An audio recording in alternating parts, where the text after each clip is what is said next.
Mike here with a different video. This time it's a what if video and it's called What If Mike Was in High School DxD Part 1 Tryout. The reason I put on tryout is because not so many people comment or like on my videos. Some do, but some don't. So, disclaimer and some changes in it.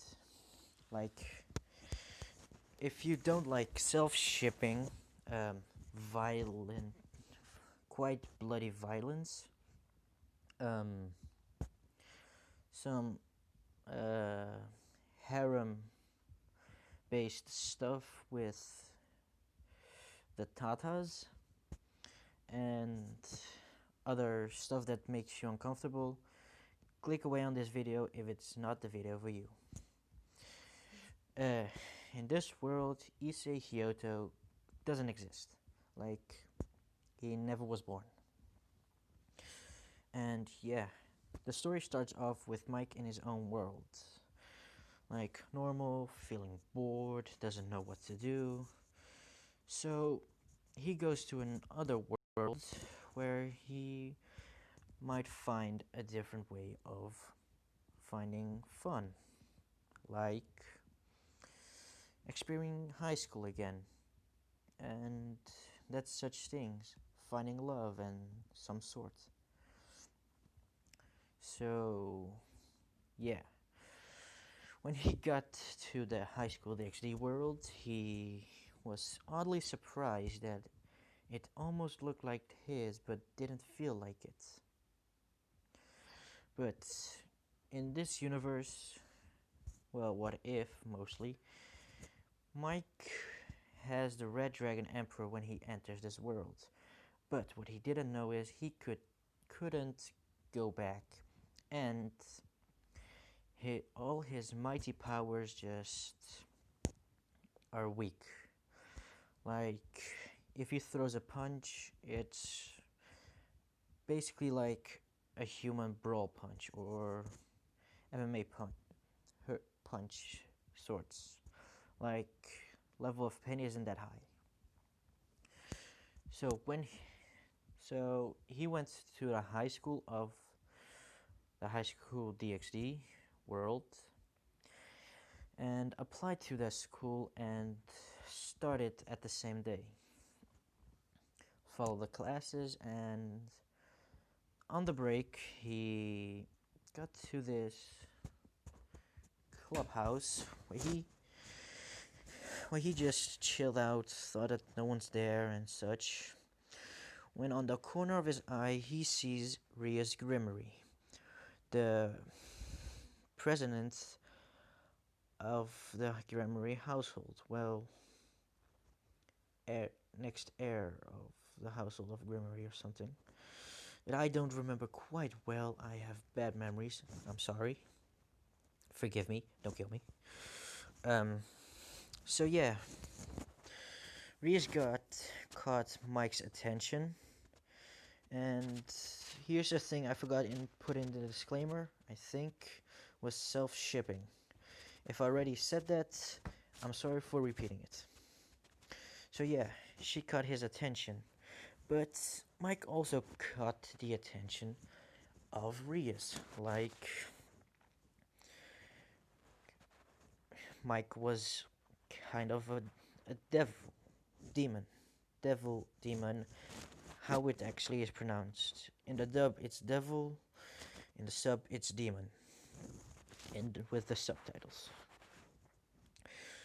So yeah, in this world, well, not world, why would I continue like that?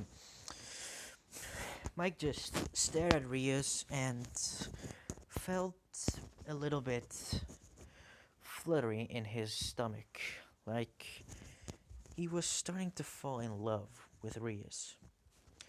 But he knew that a girl that gorgeous with pretty red hair wouldn't fall for a guy like him, weak and kind of goofy and doofus. So yeah, on his way to his home that he needs to get carried on, he stumbles upon Rainier, aka Huma.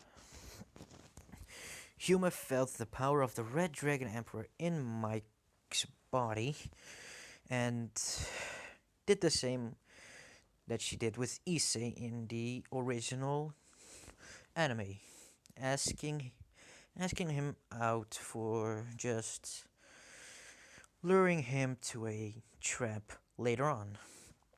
Mike accepts her offer of a date and of being her boyfriend. Mike got quite excited, but not that much so it wouldn't be so embarrassing. So yeah, Mike got a new house that he could pay and had quite the stuff that he could get. Don't ask me why he got the stuff. I come up with the things while I'm going through all this. So yeah, next day he goes to school with Huma, with Huma, aka Renair, to go to his school and saying bye to Huma. He follows the school. Well, not follow. He goes to school, does his daily do on of the school and such, and then gets ready for the date. He takes a shower, prepares himself with new clean clothes, and waits for Yuma at the center of a mall, sorts, but outside. When a girl walks up to him and hands him a flyer with the Grammary pentagram on it.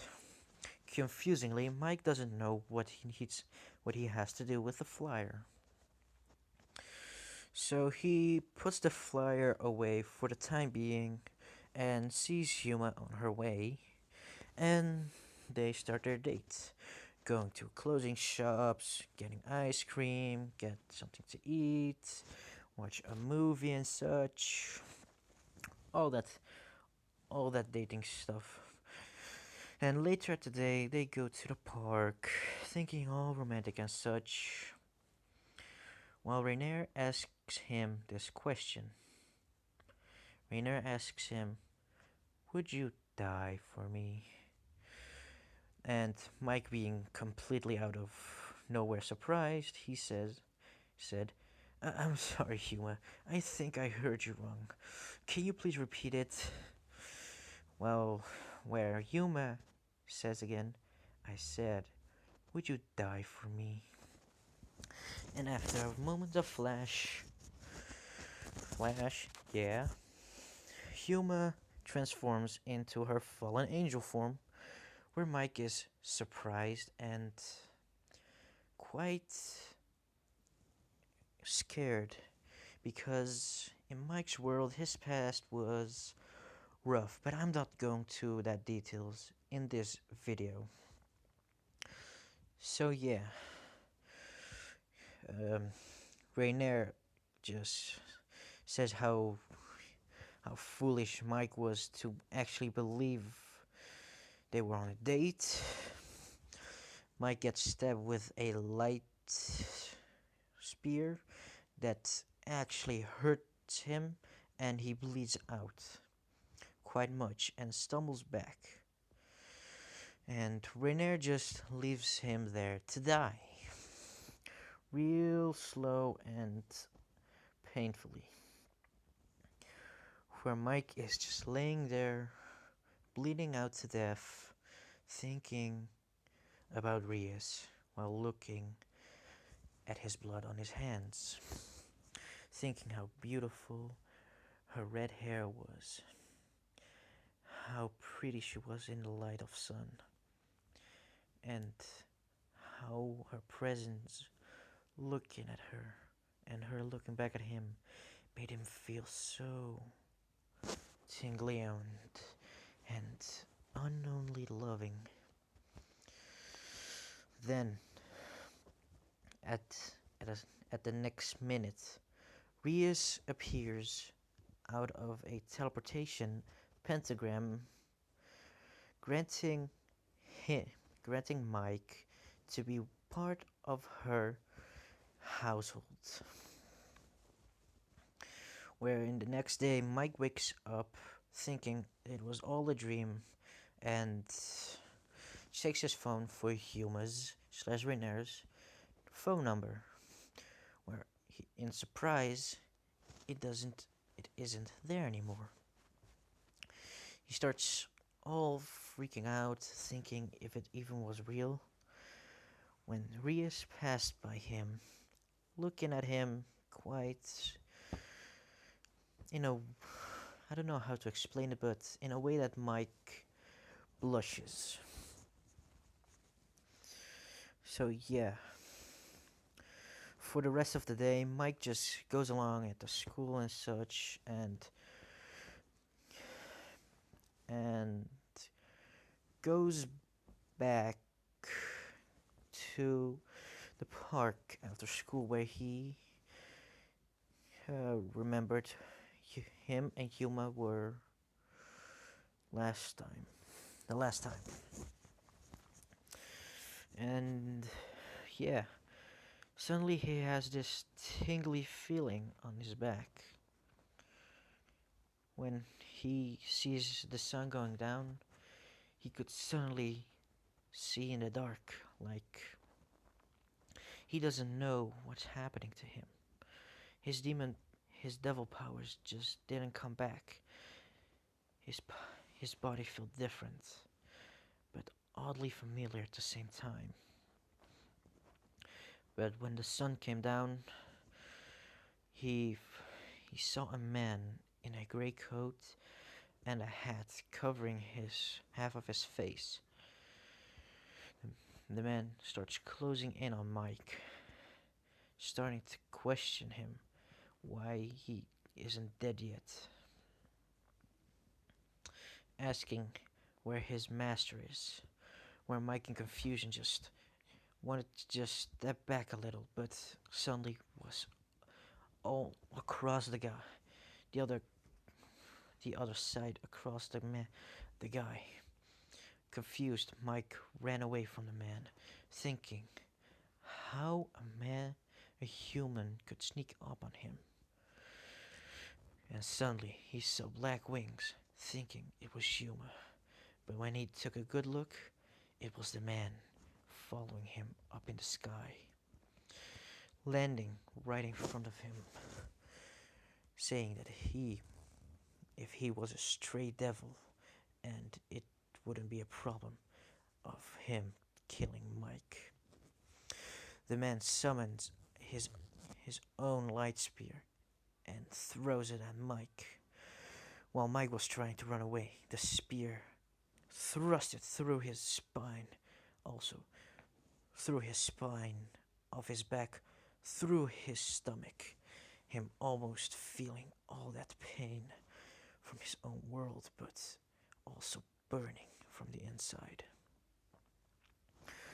Where the spear just disappears and he falls down. And when the man wanted to finish the job, he was stopped by Rias, Akano, and Konako. Where the man was asking who they were, and Rias explained that they were the devils of the House of Grimmery. The man was surprised that a Grimmery is in this part of town to find her own servant, where he lives and prays that he will never meet a House of Grimmery or nor come across Rias again. While Konako, Akano, and Rias are discussing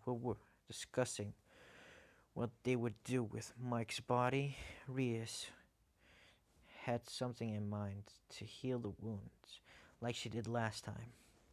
But this time, when Mike woke up, he woke up all naked, wondering why he's naked. And when he lifted blanket off, he sees Rias next to him, all naked as well. While he falls off his bed, waking up Rias, and where our where the journey of Mike's new adventure in this world begins. Hope y'all enjoyed this. If you'd like it, leave a like, comment down below if you want it, if you want more of this, and please suggest to me what I should do next. Thank you. Thank you all. I'll see you all next time. Stay healthy.